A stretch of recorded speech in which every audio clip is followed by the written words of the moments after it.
Sr. Dr. Américo Ferreira, Presidente da Direção da Associação dos Antigos Alunos dos Peões do Exército, associação que, por sua iniciativa, desde a primeira hora abraçou esta plataforma de encontro de associações da sociedade civil, que é a PASC. O Dr. Américo Ferreira foi o grande promotor deste encontro.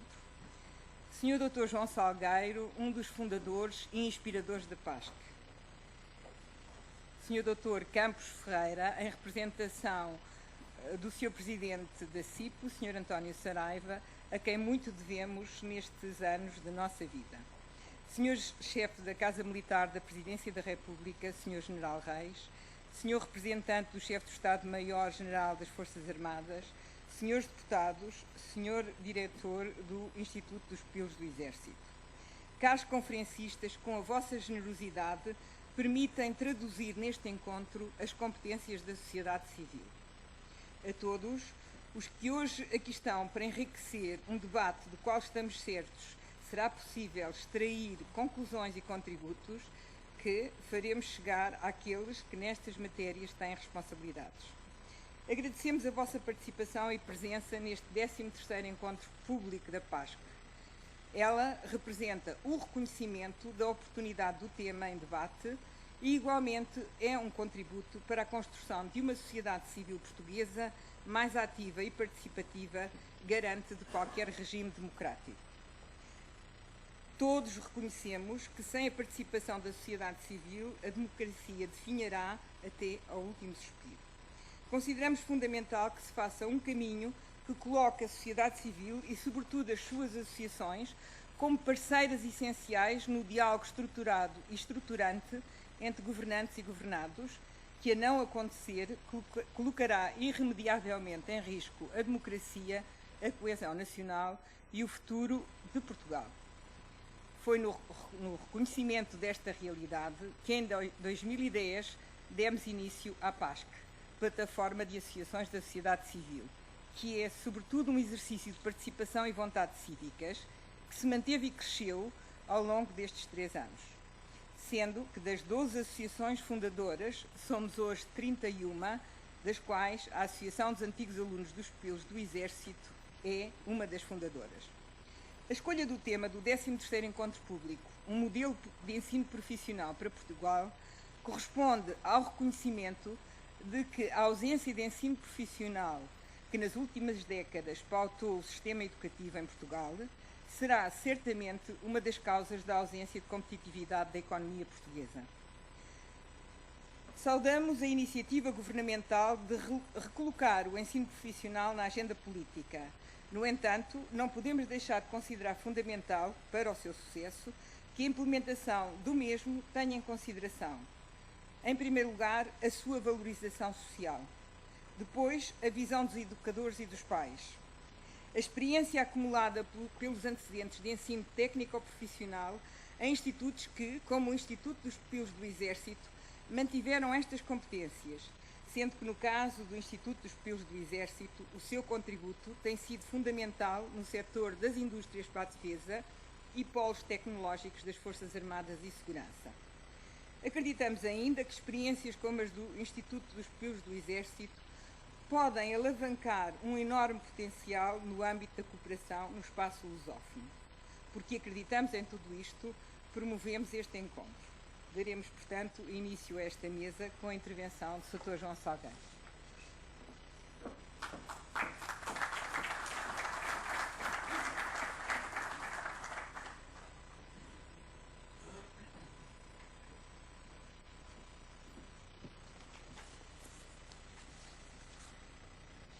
Minhas senhoras e meus senhores, caros amigos, deixem-me que agradeça esta oportunidade que me deram de, durante alguns minutos, que eu gostaria que não fossem muitos, para não os internar, e estando de pé, assegura-se que eu não adormeço, pode adormecer a sala, mas eu vou evitar com certeza, pela oportunidade que me deram de falar numa altura desta que eu considero um privilégio, pela qualificação da assistência que estou a ver, pelo momento que o país atravessa e que é uma oportunidade rara de podermos equacionar os problemas em profundidade. O desconforto já existe, portanto não vem do diagnóstico. E pelo tema que me deram integrado neste evento que estamos a viver. Os campeões não se fazem só com uma alimentação cuidada, como sabemos. É preciso treino, é preciso motivação, é preciso orientação, é preciso persistência, é preciso força de vontade. O futuro e de saída para a crise que atravessamos não se faz só com melhor profissionalização do ensino. Mas é um dos elementos. E é um dos elementos mais insistentemente anunciado desde há muito tempo. Sem isso, nós provavelmente não conseguimos tirar partido de outras reformas que são igualmente necessárias. O país está a viver uma crise, não vale a pena chamar a atenção para isso, porque anda em todos os noticiários, anda na rua, anda na preocupação das pessoas. Mas há, quanto a mim, um diagnóstico errado sobre que tipo de crise estamos a atravessar. Nós tivemos 2 vezes intervenções do Fundo Monetário, esta é a terceira. Numa geração não é normal um país ter 3 intervenções do Fundo Monetário. As 2 primeiras correram muito bem. Foram dos poucos casos que o Fundo Monetário pode dizer que foi um sucesso. Foi, em qualquer dos casos. Eu acho que se deve mais ao que nós fizemos do que ao programa que foi definido pelo Fundo Monetário, mas isso é outra conversa. Politicamente correto é dizer que foi um resultado do programa do FMI, os programas do FMI, os 2, mas fica na memória das pessoas que é mais uma vez um período difícil, mas que nós resolvemos e vamos voltar à qualidade de vida que tínhamos. Isto está implícito. Portanto, as pessoas dizem, já chega, já está na altura de terminar com o período negro que estamos a atravessar. Podemos voltar à vida que tínhamos. E podemos preencher as expectativas que tínhamos. Este é, por conta de mim, um primeiro erro.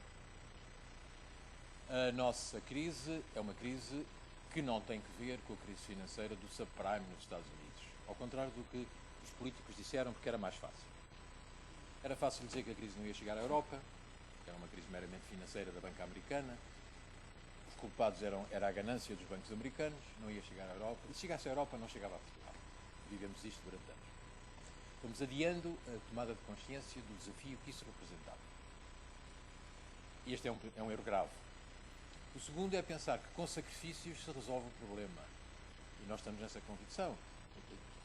Achamos que já demos sacrifício suficiente para ter saído da crise. Mas isto não se resolve com sacrifícios. Isto resolve-se com um desempenho bem diferente daquele que temos tido nas últimas 2 décadas. E para aí, a nossa atenção não foi chamada. Fomos mais chamados para resignação para o aumento dos impostos, para o corte das pensões, para maior segurança no emprego, para estruturas de consolidação apressadas da administração pública. Para isso temos sido chamados, mas tudo isso é na lógica do temos que nos sacrificar para voltar ao que tínhamos. Não temos sido motivados nem alertados para o desempenho diferente que temos que ter. Nesse sentido, nós devíamos estar a pensar porque é que nós tivemos o pior desempenho da União Europeia nos últimos 15 anos. É anterior à crise, bastante anterior à crise. É esta crise. Porque é que nós tivemos o pior desempenho? Perto de nós só a Itália. Também teve um crescimento muito mau e perspectivas bastante negras, designadamente no desequilíbrio da balança e das contas. Só que a Itália tinha um nível de riqueza tão grande que não se sentiu tanto como em Portugal logo há 12 anos para cá.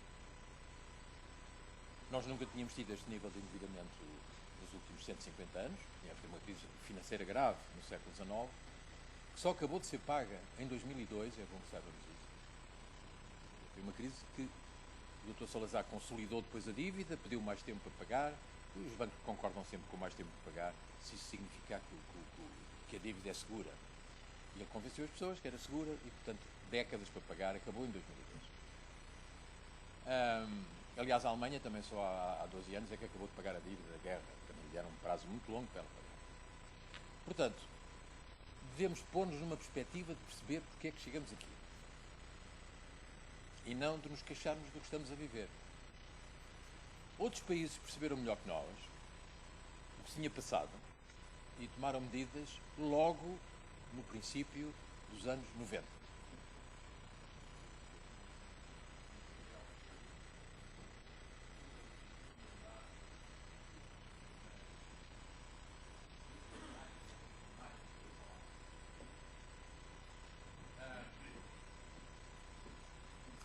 A Alemanha percebeu, em 1901, 1902, que o mundo tinha mudado.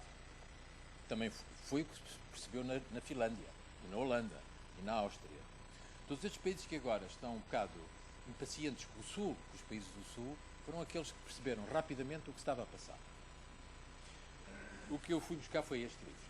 É um dos livros, há dezenas de livros sobre isto. Este é estrangeiro, do Sr. Martin Page, que é a primeira aldeia global, como Portugal mudou o mundo.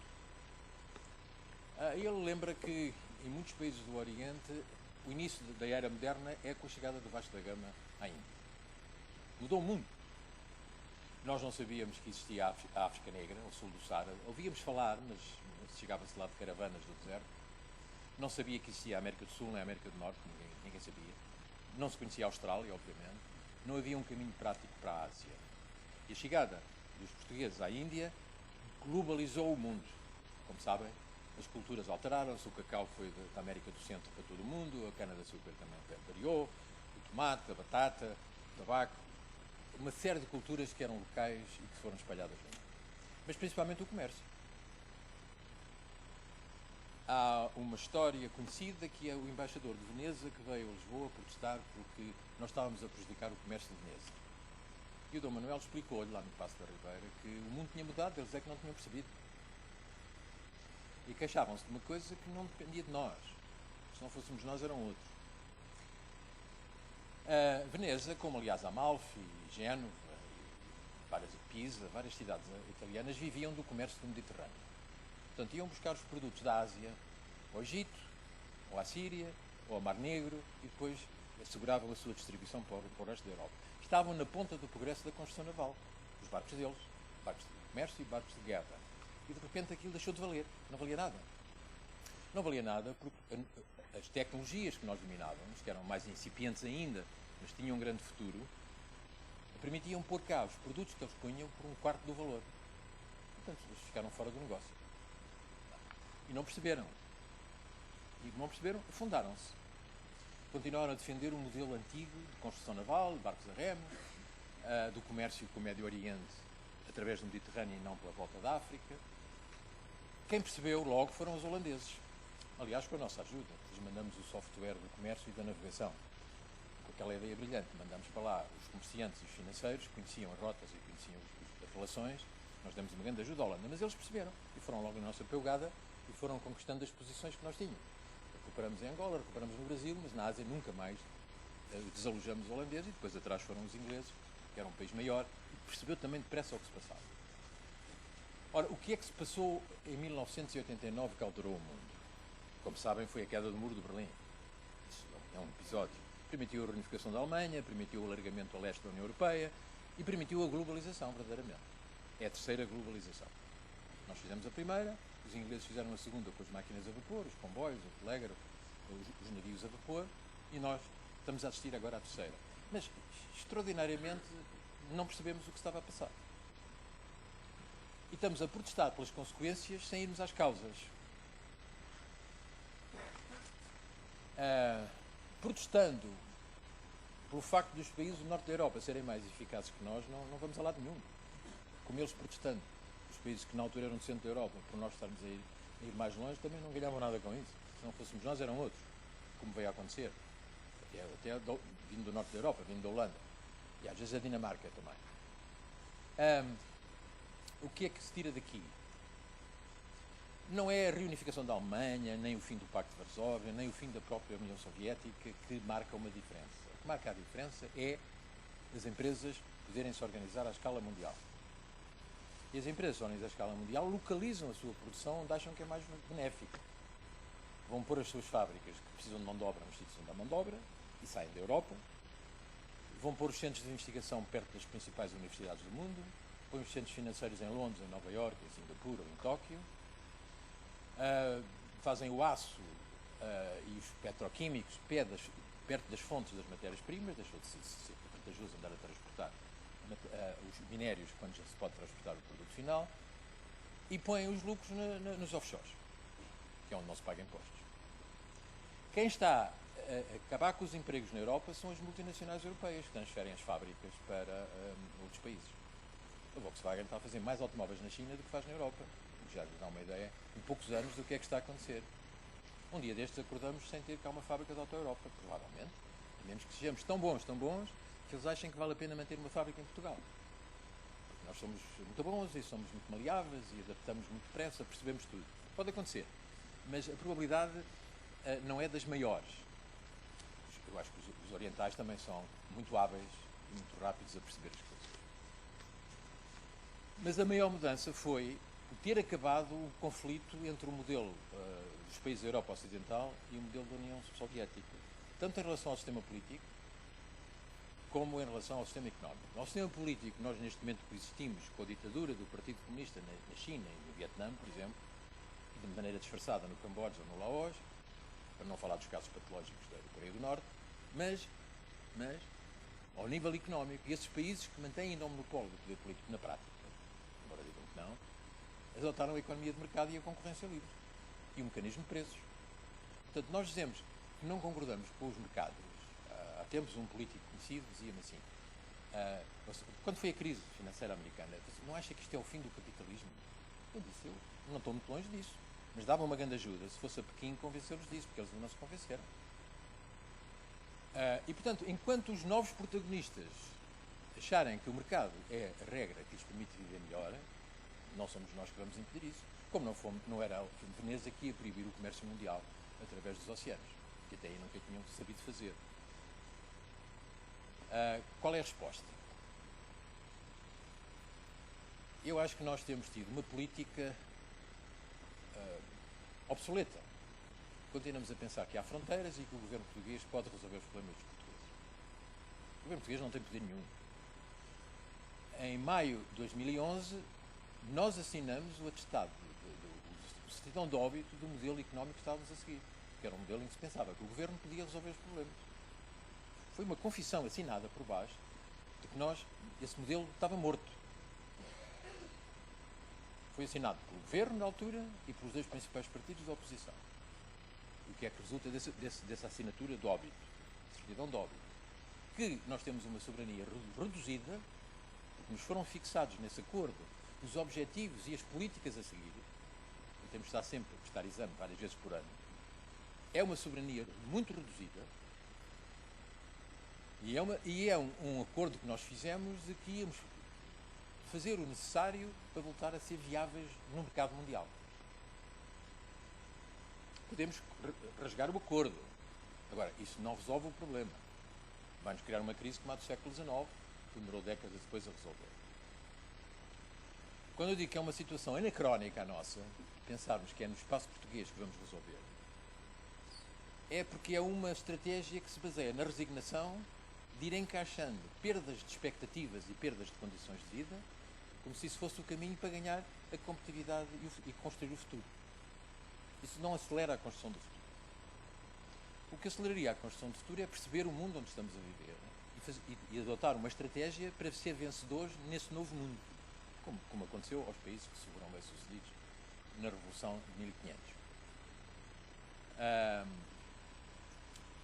Porque os recursos ao dispor de Portugal, nós não precisamos de nos limitar, porque os recursos ao nosso dispor são ilimitados.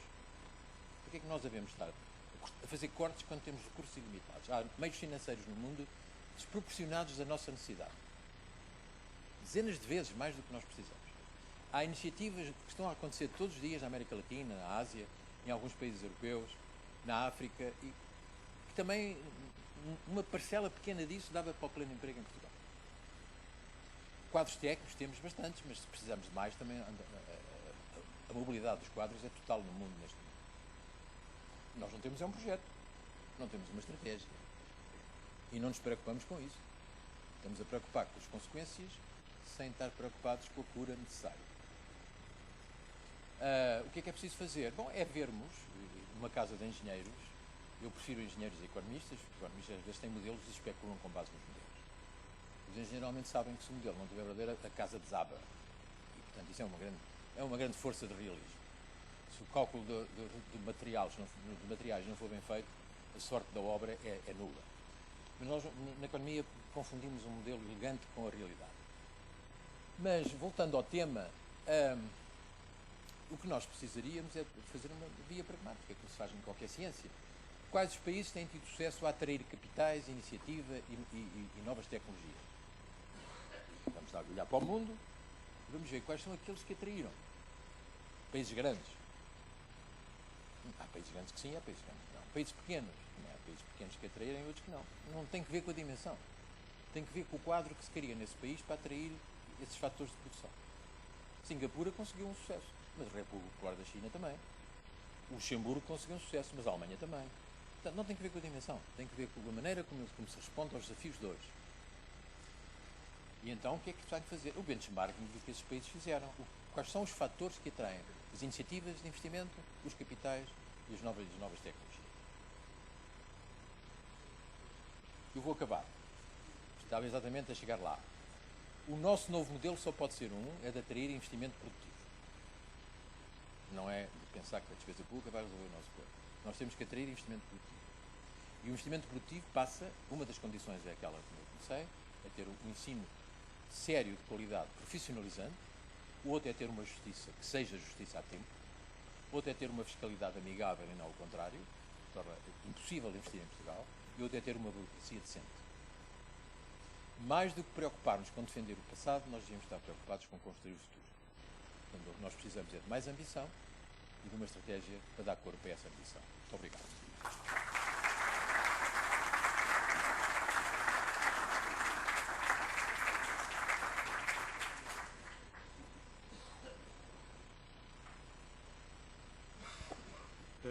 Vai tomar a palavra o Sr. Dr.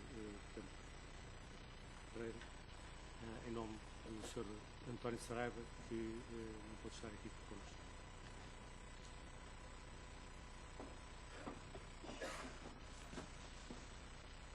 Muito boa tarde. Antes de mais nada, quero agradecer à organização, à plataforma Ativa para a Sociedade Civil e à Associação dos Portugueses do Exército, o convite que foi formulado à CIP para estar aqui presente nesta iniciativa. Quero também transmitir os cumprimentos do Presidente da CIP, António Saraiva, que por motivos de força maior não pode estar aqui presente. Estou aqui tentando substituí-lo, o que seguramente não conseguirei, mas pelo menos intervirei em seu nome e sua representação. Quero também cumprimentar todos os membros, todos os colegas da mesa e toda a audiência qualificadíssima que aqui está hoje presente. Apenas duas palavras, um pouco mais de circunstância. Este é um tema, aquele sobre o que iremos tratar durante esta tarde, da maior importância e que naturalmente a CIP acarinha de uma forma verdadeiramente importante. Nós neste momento vivemos momentos paradoxais. O ensino superior português, de uma forma quase imperceptível, atingiu, ou tem vindo a atingir nos últimos tempos, patamares de verdadeira excelência. Há um conjunto de escolas, de universidades, na Universidade em Lisboa, a Universidade Nova, designadamente, a Universidade do Porto, a Faculdade de Engenharia, para dar um exemplo notável, mas Aveiro, Minho, a Universidade Católica. Há um conjunto de escolas do nosso ensino superior que têm vindo a destacar-se de uma forma notável. E estão a formar, provavelmente, algumas das melhores fornadas de alunos dos últimos anos. Ou se calhar da sua história. E o que é paradoxal é que atualmente a economia portuguesa, e designadamente as nossas empresas, não estão neste momento em condições de captar a melhor geração de universitários com que nos confrontamos ao longo da nossa história. Isto é um verdadeiro paradoxo. Ao mesmo tempo, as empresas portuguesas precisam, aquelas que são cada vez mais competitivas, que competem num mercado cada vez mais globalizado, cada vez mais exigente, e que são aquelas, designadamente as que mais exportam, que estão a transportar neste momento o país ao colo, são o único sinal de esperança que vamos tendo nestes tempos tão conturbados. Essas empresas, para serem mais competitivas ainda, precisam de técnicos cada vez mais qualificados.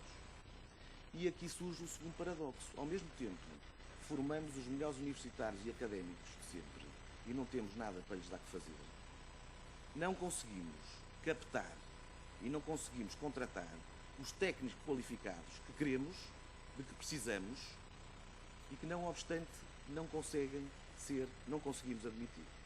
Isto de facto é contraditório, paradoxal e carece de uma grande reflexão de todos nós. E, portanto, o ensino profissional, quando a verdade é que nós precisamos de cada vez mais qualificação e formação profissional, o ensino profissional é seguramente uma vertente fundamental para conseguirmos inverter esta tendência um pouco perversa. Nós precisamos de qualificar os nossos jovens, precisamos de os captar para as nossas empresas, precisamos de os sensibilizar no sentido de acrescentarem valor à nossa economia. E, de facto, conforme referi, o ensino profissional é um instrumento tremendamente importante num contexto muito mais global que tem a ver com a qualificação e a formação profissional que temos que dar aos nossos jovens e aos nossos trabalhadores no ativo. Nós precisamos de mais qualificação e formação, mas precisamos de qualificação substantiva. E é aqui que, por vezes, não quero ser uma espécie de desmancha-prazeres, mas não posso deixar de, não pela força das iniciativas que emergem da própria sociedade civil, mas pelas desconfianças que vamos tendo cada vez mais do poder político. É que muitas vezes negligencia-se a formação verdadeiramente substantiva, de real importância para as empresas e de efetiva utilidade para os trabalhadores, por meras certificações formais de competência, por truques de orçamentos e por uma série de coisas que algumas, por decor, até me dispenso de referir. Vou dar apenas 2 exemplos e até numa perspectiva mais ou menos neutral, citando um exemplo do governo anterior e um exemplo do governo atual. Tem a ver com as tais desconfianças que referi. O governo anterior apostou tudo nas novas oportunidades. Essa iniciativa é uma iniciativa absolutamente legítima e que tem enormes qualidades intrínsecas, tem enormes virtudes. Aliás, não é uma ideia portuguesa, foi importada de países como o Canadá e os países nórdicos. Os tais países, conforme o Sr. João Salgueiro referia, aprenderam muito antes de nós os novos sinais dos tempos.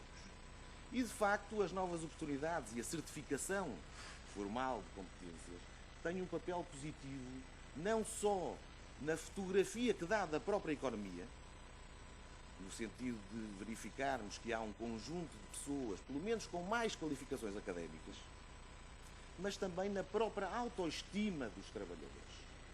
O que acontece é que o governo anterior não se limitou a isso.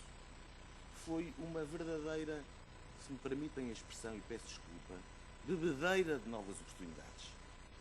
E atribuíram-se diplomas em catadupa, sem qualquer controle, de uma forma que inclusivamente desprestigiou a própria iniciativa.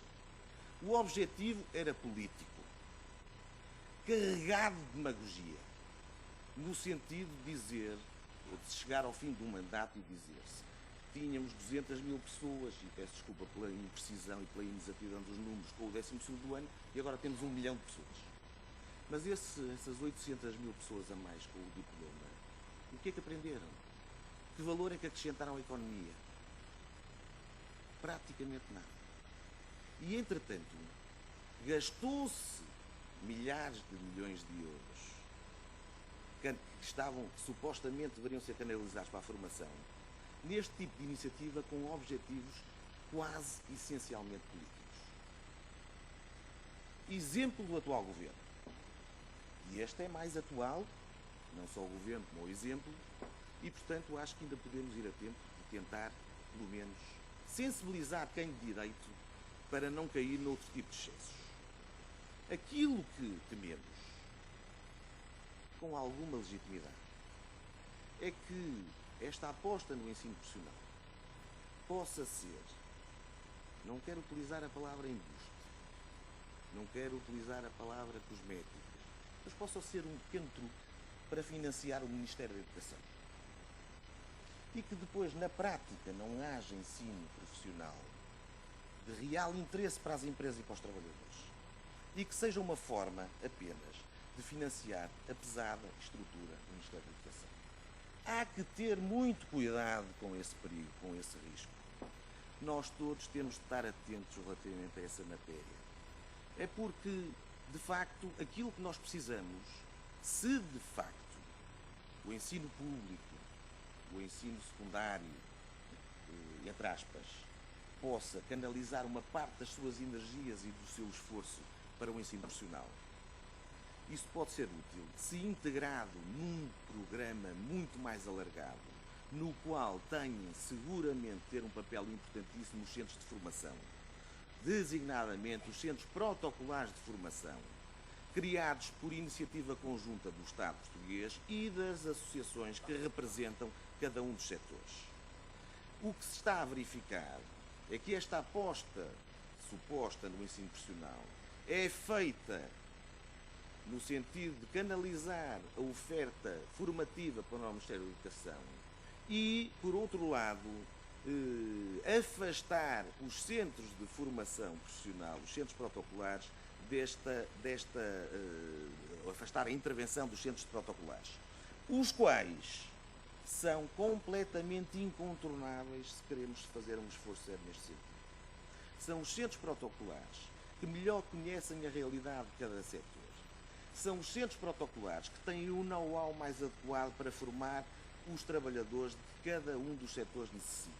E, portanto, não podem ser afastados deste processo, de forma nenhuma. E estão a sê-lo pelas mais variadas razões, nomeadamente pela circunstância de os pretenderem sujeitar aos constrangimentos orçamentais e às regras de direito público, quase como se fossem meras entidades públicas determinadas ou subordinadas às diretrizes do todo-poderoso Ministério das Finanças. Esse é um perigo que nós não podemos deixar, não podemos correr. Temos que lutar contra esse risco, da mesma forma que, em simultâneo, temos que denunciar quaisquer tentativas de instrumentalizar o ensino profissional no exclusivo interesse dos problemas orçamentais do Ministério da Educação. E vou concluir referindo a este respeito o seguinte: o ensino profissional, no próximo quadro comunitário de apoio, será seguramente alvo de alguma atenção. E, portanto, haverá financiamento para Portugal no âmbito do ensino profissional. Se não temos cuidado, todo esse financiamento vai ser absorvido pelo Ministério da Educação para financiar a sua própria estrutura, com absoluta inutilidade para a economia, demonstrando que não conhecemos o novo mundo que o Dr. João Salgueiro referia, que não estivemos atentos àquilo que é essencial e continuamos centrados naquilo que é acessório. E, portanto, é fundamental que a sociedade civil esteja atenta e daí concluo as minhas palavras cumprimentando uma vez mais os organizadores desta iniciativa, tendo em conta o facto de serem iniciativas como esta que podem ajudar a mostrar ao poder político que não estamos distraídos e que queremos nós, em conjunto, sociedade civil e evidentemente em concertação com o poder político, trabalhar no sentido que a nossa economia possa ser mais competitiva, no sentido de podermos utilizar um instrumento desta importância com verdadeira utilidade para a nossa economia. Muito obrigado pela vossa atenção.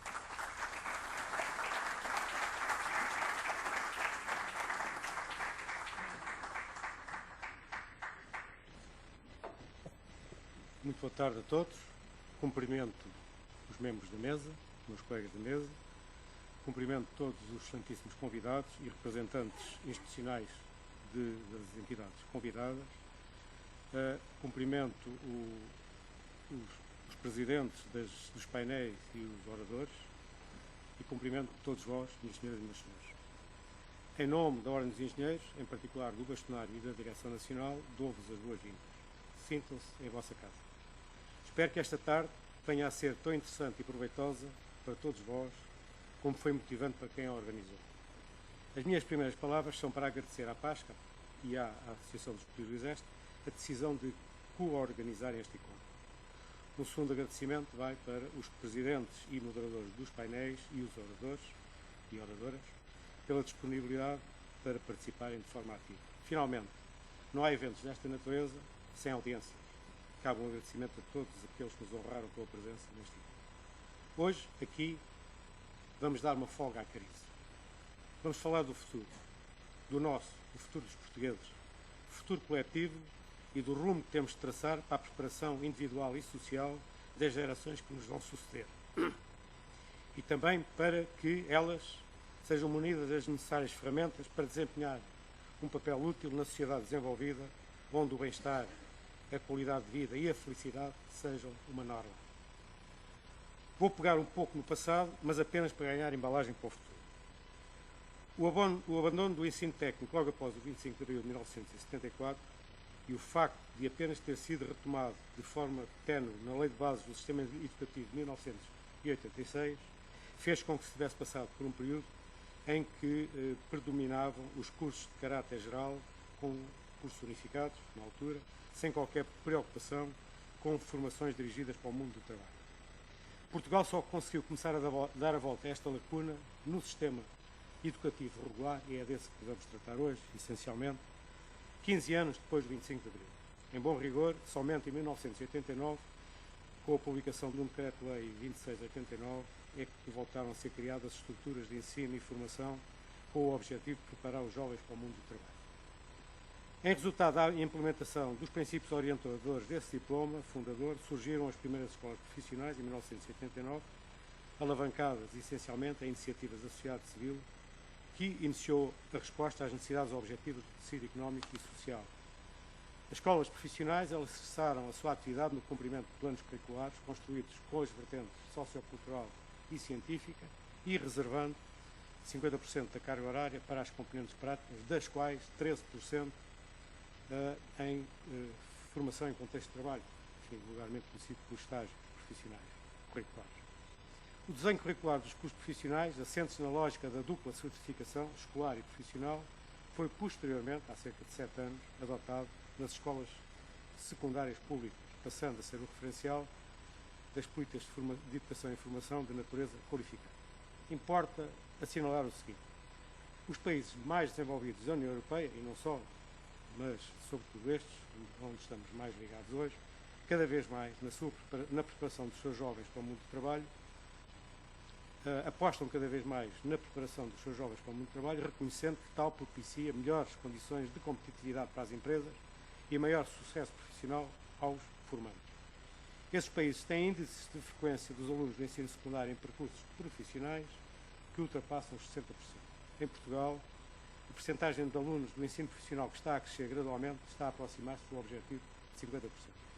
Importa saber, e certamente será abordado neste encontro, se é esse aumento quantitativo que tem algum significado, está alinhado com o incremento qualitativo. Isto é, se o produto da aprendizagem satisfaz as expectativas das atividades económicas em paralelo com a adequada formação do indivíduo. Não estamos só a formar trabalhadores, estamos a formar cidadãos. Penso que deverá ser um imperativo nacional recentrar o ensino profissional no topo das prioridades para acompanharmos a passada dos melhores. Isto é, para não nos afastarmos dos países desenvolvidos da Europa, para reforçarmos a economia, para garantirmos a competitividade e assegurarmos o desenvolvimento, precisamos de profissionais qualificados, os que têm formação superior e os que têm formação não superior. E é destes últimos que este encontro se trata. Tudo indica que são necessários a elaboração de estudos que identifiquem as necessidades de formação requeridas pelas empresas e pelo tecido económico e social em geral. A anunciada reindustrialização torna este aspecto uma necessidade premente. A implementação de serviços de orientação escolar e profissional que concorram para a credibilização da alternativa de formação profissional e para ajudar os alunos e pais na difícil tarefa de encontrar os melhores percursos de educação e ou formação. Medidas que garantam a qualidade e a adequabilidade da docência e dos meios de ensino e aprendizagem. Consolidação de uma rede de escolas públicas e privadas que ofereça de forma estruturada ofertas educativas e formativas que sejam consistentes com os objetivos nacionais e da União Europeia, que apontam enfim, com uma meta quantitativa de cerca de 70% de jovens em percursos de formação profissional até 2020. Tudo isto, obviamente, sob rigorosos critérios de eficiência e eficácia, já que não estamos em condições de desperdiçar recursos. Este encontro foi organizado com a ambição de permitir a apresentação de contributos e de suscitar o debate. O debate será necessariamente reduzido por constrangimentos de tempo, como calculo, mas onde se espera que, de qualquer forma, se possam aduzir algumas conclusões da relevo. Temos um primeiro painel centrado no aluno e no seu desenvolvimento como cidadão, e onde serão dissecados aspectos estudados nas ciências da educação e os aspectos psicológicos e pedagógicos, não esquecendo as expectativas das famílias. Um segundo painel centra-se nas expectativas e no sentido crítico das atividades económicas. No último painel, há uma tentativa de fundir as duas vertentes tratadas nos painéis anteriores, num setor ligado à área da defesa, conjugando o modelo educativo do Instituto Superior do Exército, que consideramos que foi e pode continuar a ser uma escola de referência, com as necessidades das Forças Armadas e de uma empresa industrial de alta tecnologia que atua na área da defesa e da aeronáutica. Neste painel teremos igualmente, se espera, um testemunho sobre expectativas e tendências do ensino profissional num país de expressão portuguesa, neste caso, Angola. Em síntese, o que se pretende é identificar e debater fatores críticos de sucesso para que a sociedade portuguesa se reveja num sistema educativo não superior, onde o ensino profissional tenha uma alternativa com a mesma dignidade e aceitação que são inerentes ao sistema, ao ensino científico-humanístico, garantindo igualdade de oportunidades, disponibilizando ferramentas úteis para a vida e contribuindo para as necessidades da economia. Este é o desafio para esta tarde e estou convicto que será cabalmente cumprido. Termino com alguns dados administrativos. A seguir a esta sessão de abertura, seguiremos de imediato para o primeiro painel. Depois teremos um curto intervalo de não mais de 15 minutos para beber um café ou tomar um refresco. E peço que esses 15 minutos sejam respeitados para conseguirmos levar, enfim, este encontro a bom termo em tempo útil. E continuaremos depois com o segundo e terceiro painel. Tentaremos retirar algumas conclusões no encerramento. Se não o conseguirmos, elas as conclusões, serão posteriormente disponibilizadas no portal da Ordem dos Engenheiros, de modo acessível, e serão enviadas a todas as instituições que a PASC e a Associação dos Estudantes se entendam como interessadas no conhecimento das mesmas. Informo que este encontro está a ser, neste momento, difundido em direto pela internet e será gravado para posterior divulgação nos meios habituais da PASC. Agradeço a vossa atenção, bem-ajam, seguiremos de imediato para o primeiro painel. Tenho dito. Muito obrigado.